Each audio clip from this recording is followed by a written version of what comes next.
यासीन साहब, आपने ज़िंदगी में बड़ी जद्दोजहद की और इसको अब एक कामयाब सुंदस को ऑर्गेनाइजेशन बना दिया, लेकिन ज़ाहिर है मुश्किलात होंगी शुरू में।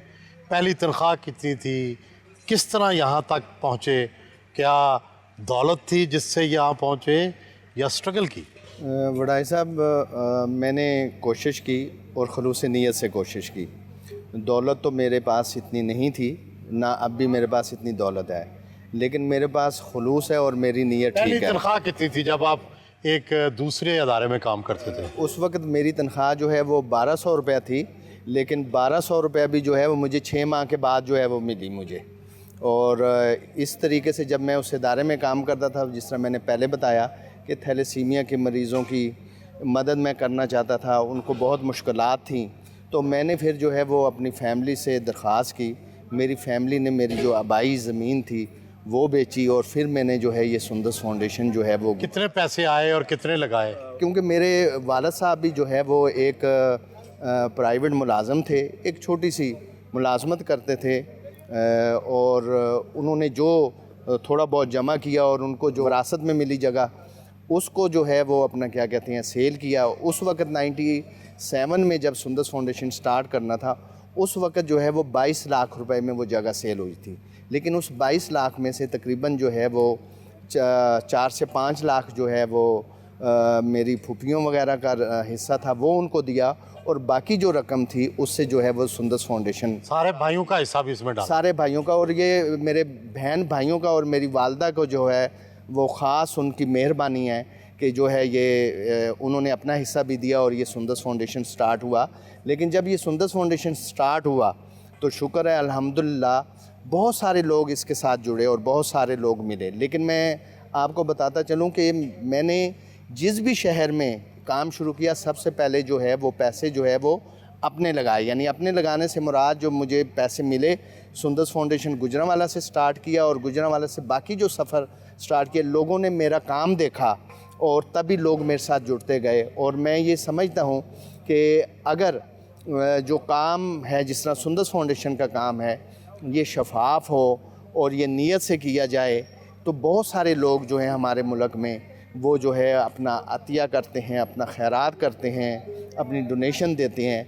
फिर उसके बाद जो है ये आज जो सुंदस फाउंडेशन पहुंचा है, ये लोगों की डोनेशन से, लोगों की ज़कात और खैरात से, सदक़ात से, अतियात से यहाँ तक पहुंचा है। आम तौर पर शिकायत की जाती है कि जब ये जो इस तरह के अदारे हैं जिसमें लोग डोनेशन देते हैं, वो कहते हैं जी जो इसके मालिक होते हैं या चलाने वाले, वो बहुत बड़ी बड़ी तनख्वाहें ले लेते हैं, मराहत ले लेते हैं और अदारे के पास कुछ नहीं बचता। आप क्या क्या लेते हैं? इसमें कोई शक नहीं है, जो मैं ऑफिशियली काम करता हूँ उसका तो इदारा मुझे पे करता है। मुझे पे करने से मुराद, जिस तरह गाड़ी की इदारे की है वो मैं गाड़ी के इस्तेमाल करता हूँ, मोबाइल में इदारे का इस्तेमाल करता हूँ, वो कहीं भी सफ़र पे जाऊँ, अंदरून मुल्क जाऊँ या बैरून मुल्क जाऊँ, वो इदारा जो है मुझे सपोर्ट करता है। लेकिन मैं इदारे से 1 रुपये भी तनख्वाह नहीं लेता, क्योंकि मेरा जो छोटा मोटा जो है वो काम है, सैनिटरी का काम है, उससे मुझे कुछ आमदन आती है। और एक सॉफ्टवेयर हाउस है, वहाँ से मुझे जो है तकरीबन जो है ना 6 लाख रुपए वहाँ से मिलता है, जिससे मैं गुज़र बसर करता हूँ। ये मेरा जो है।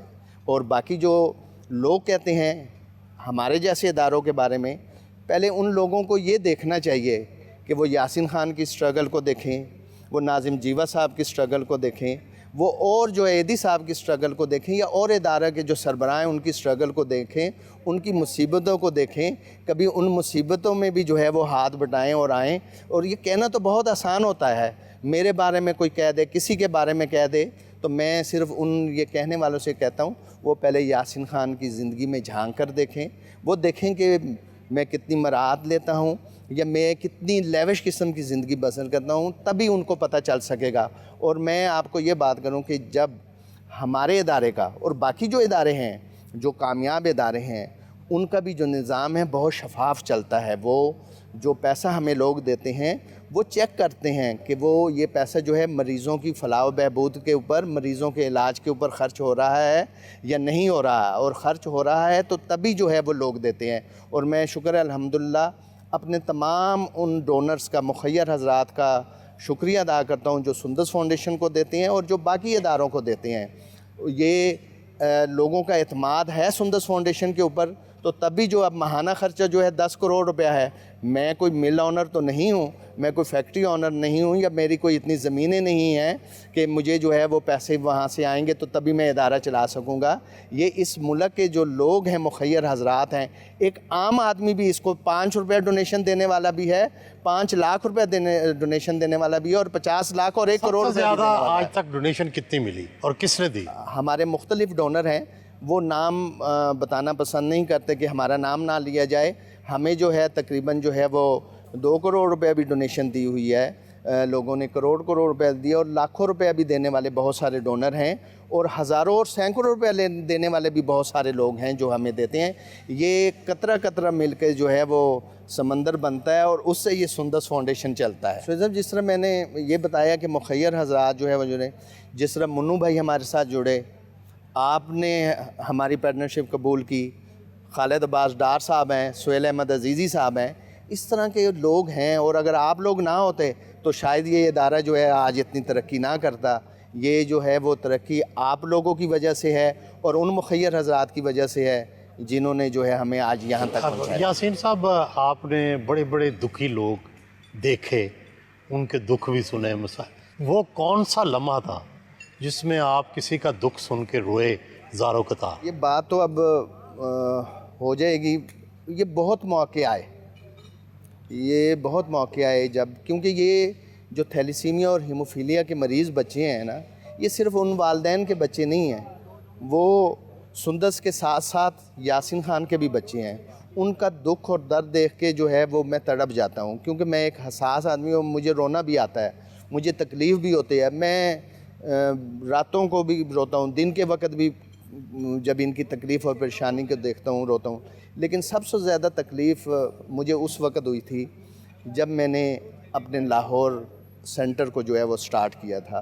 वो बात ये थी कि सुंदस फाउंडेशन में एक ब्लड कैंसर का पेशेंट था, मरीज़ बच्चा था, और वो गुजरांवाला से जो है वो लाहौर आया वो यहाँ पर बच्चे को इलाज कराने के लिए। उसकी माँ उसके साथ आई, और वो बच्चा भी बहुत खूबसूरत था, और उसकी वालदा भी जो है वो एक जवान औरत थी। लेकिन उसका मैंने कभी वालिद को नहीं देखा उसके साथ जो है ब्लड लगाते हुए, ब्लड के लिए आते हुए। तो जब वो लाहौर में आया, डॉक्टर्स ने जो है उन्हें शिफ्ट किया, यानी ट्रांसफ़र किया, रेफ़र किया कि वो वहाँ पे चिल्ड्रन हॉस्पिटल में जो है वो अपना इलाज करवाएं।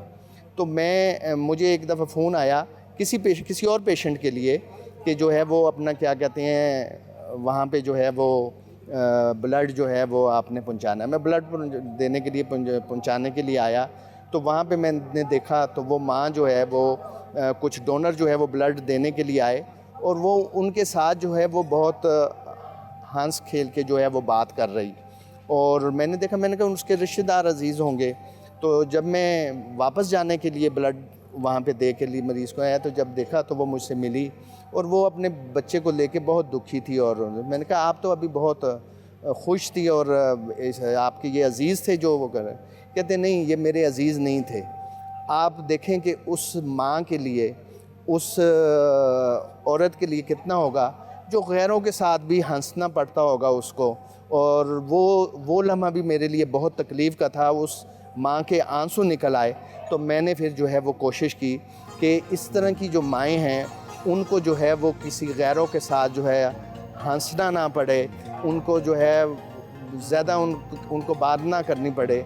तो मैंने जो है वो फिर कोशिश की कि मैं लाहौर में भी सेंटर बनाऊं, और बाकी भी छोटे इलाके जो हैं वहाँ पे भी जो है। इस बात ने मुझे बहुत रंजीदा किया। शायद मैं सबसे ज़्यादा खुश कब हूँ? मैं हर उस लम्हे खुश होता हूँ कि जब थैलीसीमिया और हीमोफीलिया के वालदैन जो है उनको जो है वो खुशी उनकी दीदनी होती है, उनकी बच्चों की जब सांसें चलती हैं, और जब मुझे ख़ास तौर पर मेरी वालदा जो है मुझे खुशी से देखती है, मुझे प्यार करती है, तो ये 2 लम्हे में होते हैं जो मैं बहुत खुश होता हूँ, और मैं प्राउड फील करता हूँ कि मेरे से बढ़ के जो है वो दुनिया का खुशकिस्मत तरीन इंसान कोई नहीं है।